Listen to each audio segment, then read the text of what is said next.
Lori, how has corporate support changed over the years?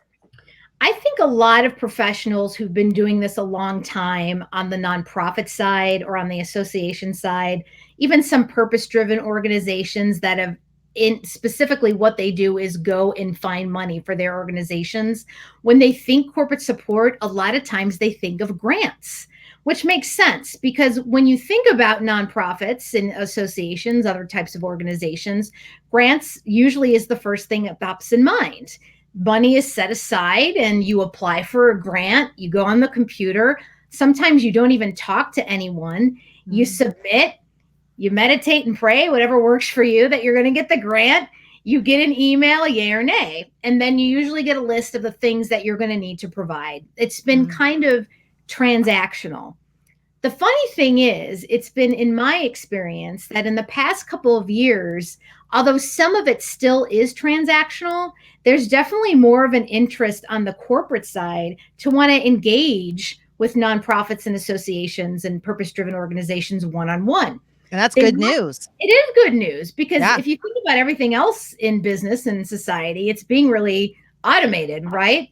Where I'm seeing it get more one-on-one when it comes to, okay, if you need resources and you want to get some funding from our corporation, we want to know a little more about you. We want to know more about your vision and values. We want to know about your board of directors. We want to know about your initiatives. So it's not so much about a nonprofit or association has a program, they're going to submit for a grant and hope they get the money. There's a longer conversation happening.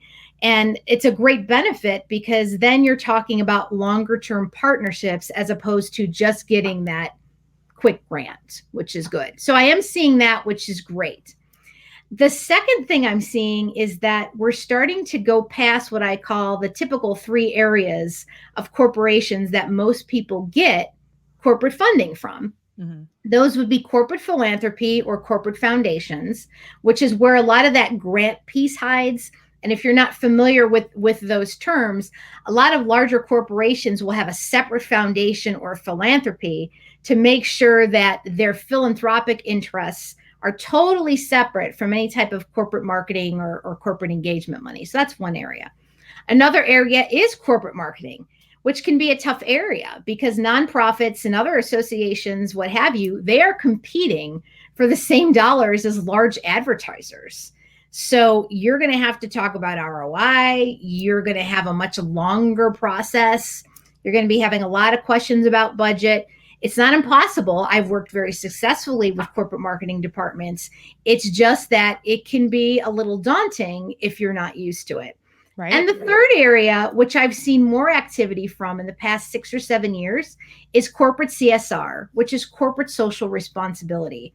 What I think is great about corporate CSR is this is a corporation that has made the commitment to say, we want a specific department that has a budget that they can spend in order to do good things, whether it's globally as a citizen or something in the community. And because of that, that's actually opened up to a lot of different new opportunities as well. So those are some of the things that are definitely changing. That's great. Those are good changes. Yeah, I think so. Yeah.